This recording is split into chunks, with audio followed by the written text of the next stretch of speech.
don't be too sentimental, coupled with the fact that you can't give that much of a shit about what people think. I think you've got to do what's right for you rather than being worried about what other folk think you should do. I see a lot of people who stay on the farm or go back to the farm because that's what their parents wanted them to do.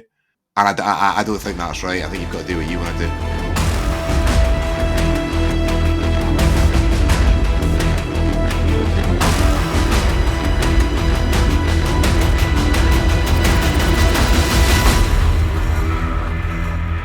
Welcome back to the Farming Funny podcast. I am, as always, joined by Jim and the Prince of Easy Cares, Nick Thompson, who's looking rather more joyful than last week, which is good to see. How are we, chaps? Very well. Yes, very well. First class. Jim, you sound like a school teacher when you say that. I am. Yes. I'm very authoritative tonight. What gilet have you got on, Jim? I've got my Amazon puffer jacket on. Do you own any other gilets, Jim, or is that your only one? It's the only one that fits it. It's the only one that fits at the moment because it's stretchy. The annoying thing is those fudge donuts. Oh, the annoying thing is in the harvester. That's been. I thought I was doing quite well, and I've been eating not bad, and I've been trying to keep on top of it. So, but 3 weeks of sitting on your backside like every day for like 13, 14 hours isn't good. And nothing had changed. No belt size had changed. Not the pain in my gut when I sit like in the seated position with the belt digging in. Nothing. Until yesterday. And it hit me like a freight train. I had like 2 sips of Diet Iron Brew and all of a sudden I was like, oh, Christ. So I got to the bottom of the field because I lift uphill, reverse back. Then I jumped out onto the landing and I had to undo my belt a bit. And then pull my trousers up and put my belt down so my trousers acted as so it wasn't so sore in the belt. And I honestly didn't eat anything all afternoon. Didn't eat anything. It's good, man. It's good. Like also, like for me, the summertime, like obviously lambing and calving, you lose like 1.5 stone in weight, which I need to lose anyway. But you're just That's a lot of weight to lose in 2 weeks. Well, the guy next door who doesn't have it to lose, like I've got it to lose, so it comes off me really easily. But the guy, my neighbour, he's as skinny as a rake. He'll lose 1.5 stone every lambing as well. Like he looks gone by the end of lambing time. But you're running around like a fucking nutcase. So yeah, in the summer, version of Ricky Hatton, Nick, aren't you? Yeah, that's me, mate. Getting yourself out of fighting weight. Yeah. That's it. But then I summer well, so I'm like a good big, yow out on big green grass. I summer well, so when it comes to the end of the year and you actually start doing, hard graft and lifting and all that sort of stuff again, it takes a wee bit getting used to, Jim. So I'm feeling it at the moment too, mate. You're not alone. Are you? I'd love to plot your weight chart over the course of a year. I think that would be quite interesting. Now would be the time to sell me fat. Let's put it that way. Get you away. Don't put them as stores. Just get them away. Stealing away. Sorry. Mine looks like the spread pattern of an AK-47 on graph paper, mate. I'm like, is it UHF waves? It's like I only think it gets worse as you age, though, because your metabolism obviously. Do you want to know the worst thing about like you, Sandy? You're all right. You blow over in the wind now as you probably did when you were 17, but like there is nothing worse than when you were like, I don't know, mid-20s, right? And you had like a nice shirt and something, and you were like, "Oh, this is getting a little bit tight." I'm and all your mates are slagging you off for being fat and all this, and you're like, "Oh God, I am," and constantly used to think about it. I've constantly thought about it all my 20s, early 30s. I'm like, "Oh God," it's just I'm terrible. I genuinely don't eat like a massive amount for like, and it just goes on, and it's so hard to shift. See when you get to now, and you try and put that, and you think you're in not bad nick, and you try and put that same shirt back on, and it doesn't even come within 8 inches. And I'm thinking to myself, for so long, I genuinely thought that if shirts hung up in like shelves for like in your wardrobe for like so long without being used, I genuinely thought they shrunk. I was like, there's no Yeah. way. I was I like, agree. these I agree. must shrink. Like, I agree. because like I genuinely, and I've got this little telltale sign on my hip, right, where my love handle is. Now, if it starts to form a little crease when I'm standing outside the shower in the mirror, I know I'm getting to a point of no return. So I then stop eating, I do a bit of exercise, and the crease slowly disappears, right? So I'm like, man, not too bad. I've been like that, and that crease has lived with me on and off. You know, it's been an on and off relationship for the past 17 years. But I am miles apart from clothes I wore like 10 years ago and I am today. Like, miles apart. So the crease is lying. The crease is lying to The you. crease is lying, but it never gets any longer because I got it tattooed just to make sure that I had a memory of it if I ever got rid of it. But it never seems to have buggered off. But it definitely gets worse. As someone who's touching 40, I'm going to be 40 next month. I feel as if I'm doing the same amount of exercise, eating roughly the same, if not a bit less, but I'm just putting it on. And it's not. I'm not putting it on like round my face. It's all just going to my belly. Jim, Sandy, in 10 years, Sandy, you share the same polo shirts as you do with your son, pal. Come on. You know. my son's pretty big for his age. I'll give him that. Yeah, I've heard of hand-me-downs, but I don't really think I've ever heard of hand-me-ups. I tell you, he's not going to be that far off. He's bigger than me. I tell you.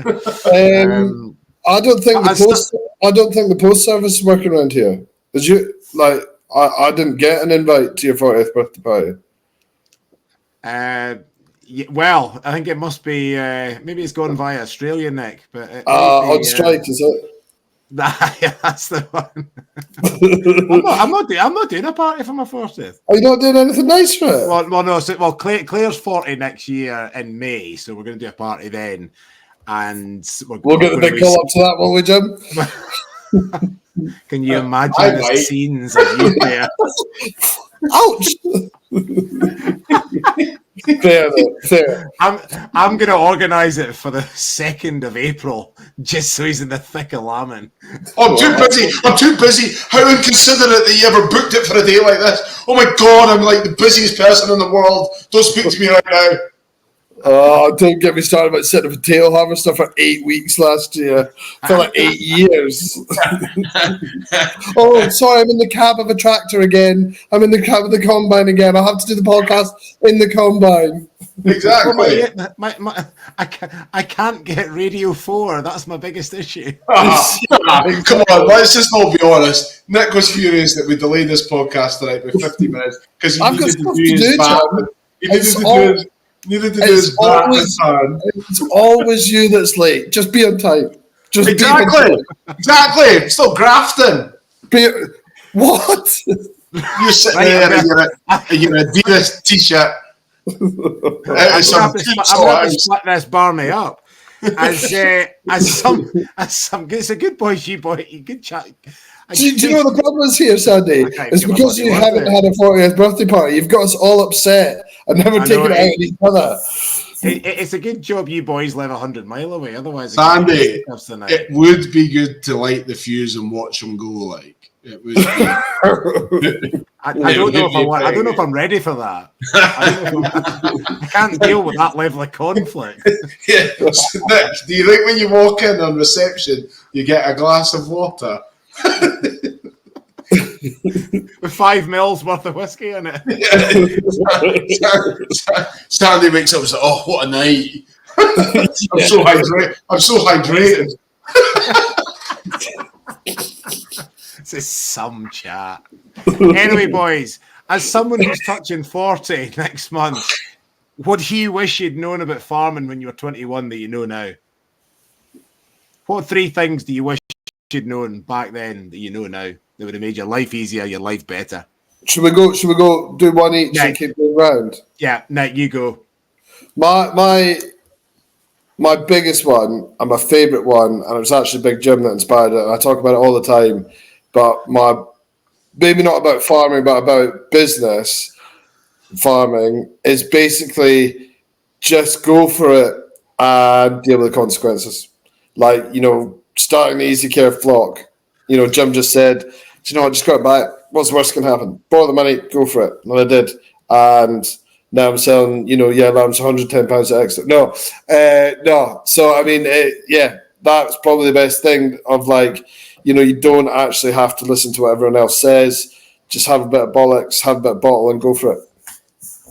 So in the past 60 seconds there, Nick, you've gone from having an all-out war with Jim to saying that he's your messiah. That's not shit. But, like, we just do give, like, I mean, you remember what it was like on the Isla? We didn't say a single nice thing to each other for 4 days.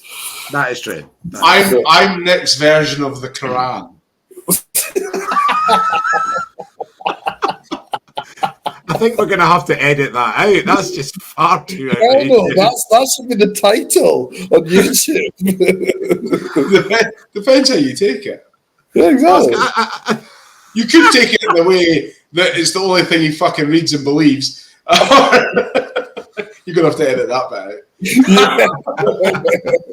out. Right, you're up next, Jim. Go. Don't kill yourself doing small jobs without getting somebody to come in and help, thinking that you're going to make a big difference to your bottom line or pushing your business on. Give yourself time to take a step back from the situation and evaluate more clearly. Are you saying don't sweat the small stuff? Yeah, don't I don't know, for example, don't be out at 9 o'clock at night in the shed welding up a broken gate or stuff like that, like changing the metal on your plow or something because you've got to get going first thing in the morning. Give yourself time, I'd say. Yeah, I think that's good. That's fair. Give yourself time because then you evaluate things better. Nice. All right. No, Sandy? I would say don't be too sentimental. And I think a lot of people, because it's family businesses and you're dealing with your parents, and it's like, don't be too sentimental, coupled with the fact that you can't give that much of a shit about what people think. I think you've got to do what's right for you rather than being worried about what other folk think you should do, because even, I mean, I've been down south for Christ, that'll be probably 14 years. And every time I go back to the farm, folks still, if I go down and speak to the neighbours, they'll be like, so when you coming back to the farm? They still do it like all the time. And I just think you can't be too sentimental and you can't give too much of a shit about what other people think, because it was a hell of a lot different than it was. It's different 70 years ago than it is now. I think you need to do what's right for you. And I think I see a lot of people who stay on the farm and go back to the farm because that's what their parents wanted them to do. And I don't think that's right. I think you've got to do what you want to do. Absolutely. So that would be my one. And don't beat yourself up too much about it either.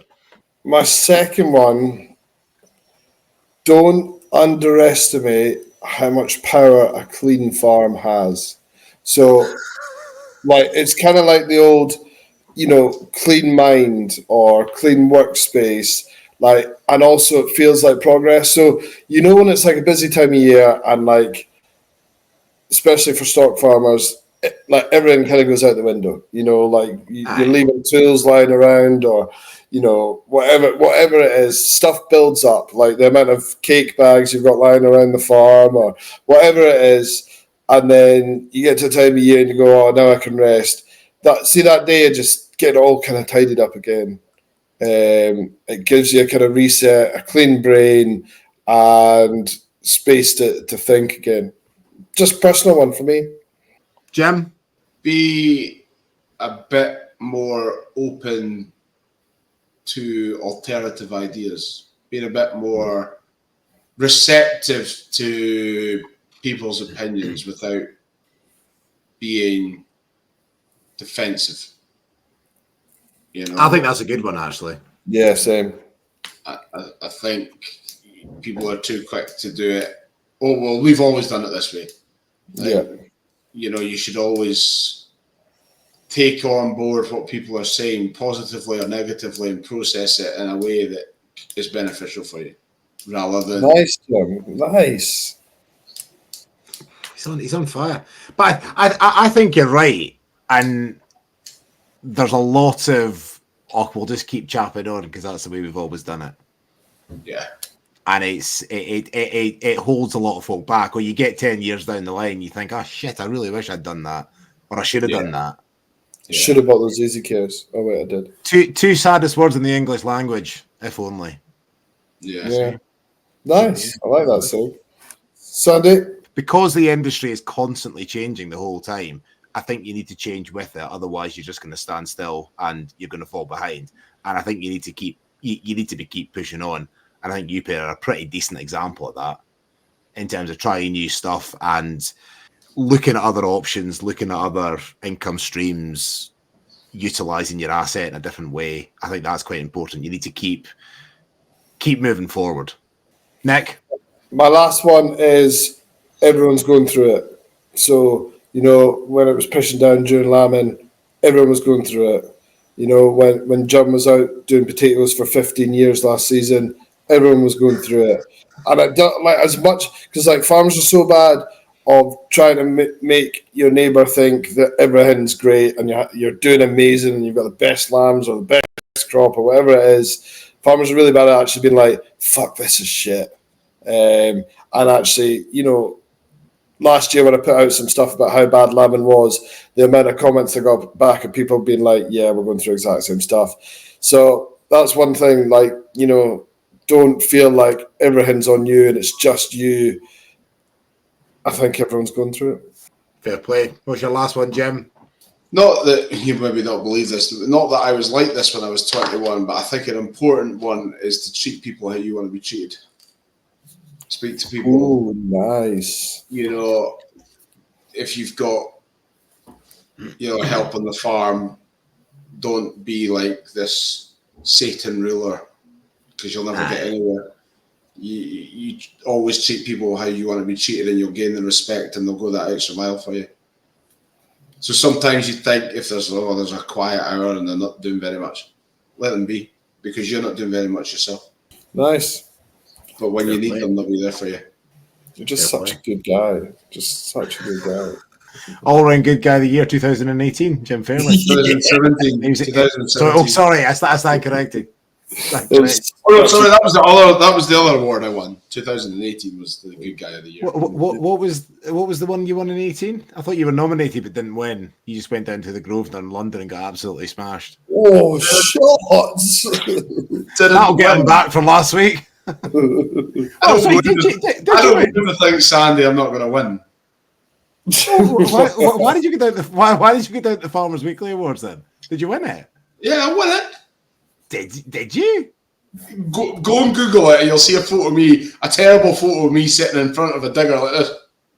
I thought you were leaning over a couple of silage bales. And what? No, gravel bag, Sandy. It's a long time since you've been at the farm, right enough. Silage bales look like gravel bags. I couldn't remember. Yeah, I won it. Of course Young Farmer of the Year. Yeah. No, diversified. Young Farmer, diversified farmer. Young Farmer of the Year. Were you at the awards in the Grosvenor Hotel? Yeah. I'll give you a laugh about it, right? So we're down there and we get sitting, and I had a heap of my mates down, my cousins, my uncle, my dad, my mum, my sister. Just started dating Alex at that point, so took her down as well. And Dad, this guy was bringing over like crates of Peroni. You get almost like big fish, huge fish bowls stuffed full. And anyway, Dad has got on. This guy's great, he's bringing us beers, and he was just tipping him like 40 quid at a go, right? And anyway, the awards night was going on and on and on, and our category was up last, so the boys were pretty tanked up. So there was Gogs, Bowie, Cousin Bo, Cousin John, all the big names, all the big names that were there. That's a big team.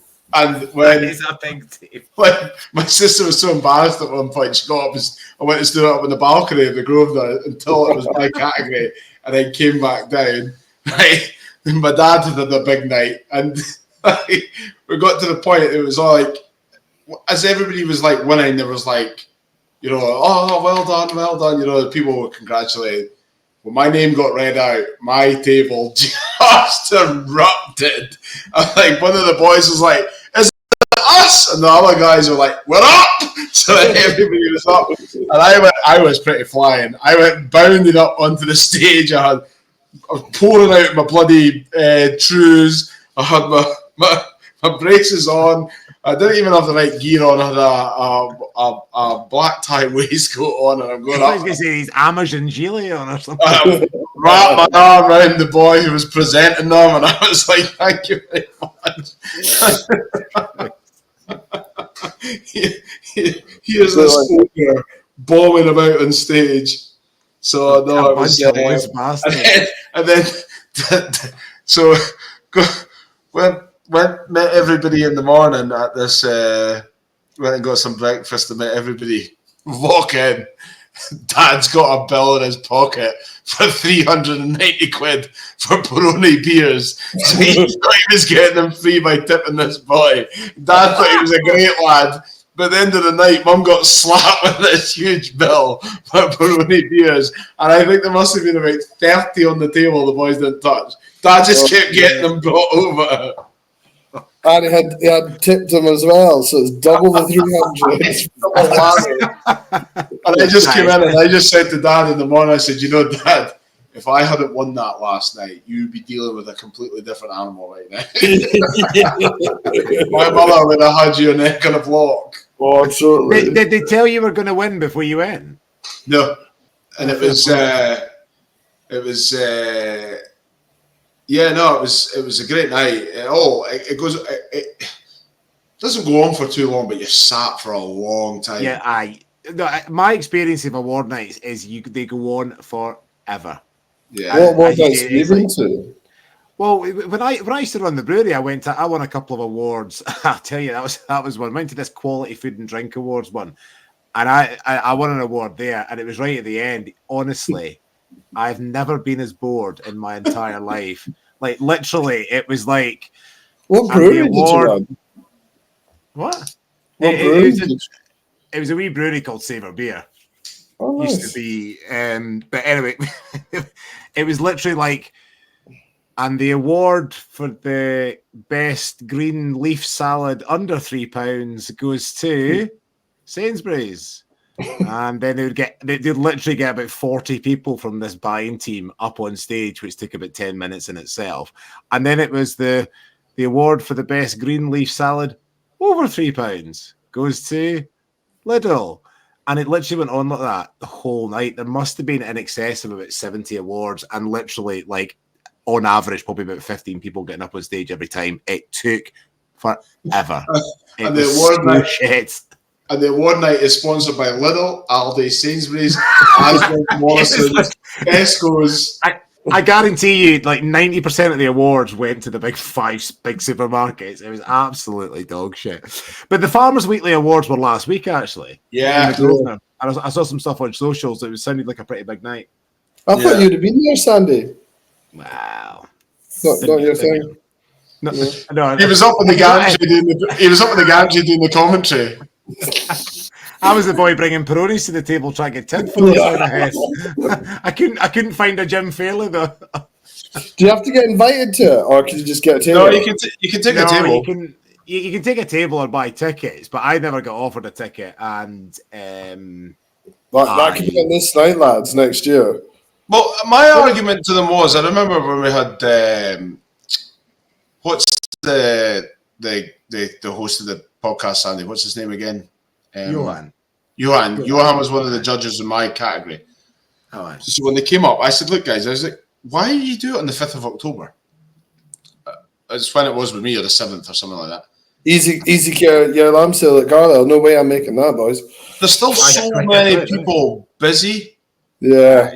Like, why not do it at end of November or middle of November or something? Like, that's true. You know, we had to get we didn't. You know, we all just said we're not going to be lifting potatoes for a couple of days because of this. But my good pal Niv, he had to get back up very, very early in the morning, like 5-6 o'clock, and then get on a flight up the road.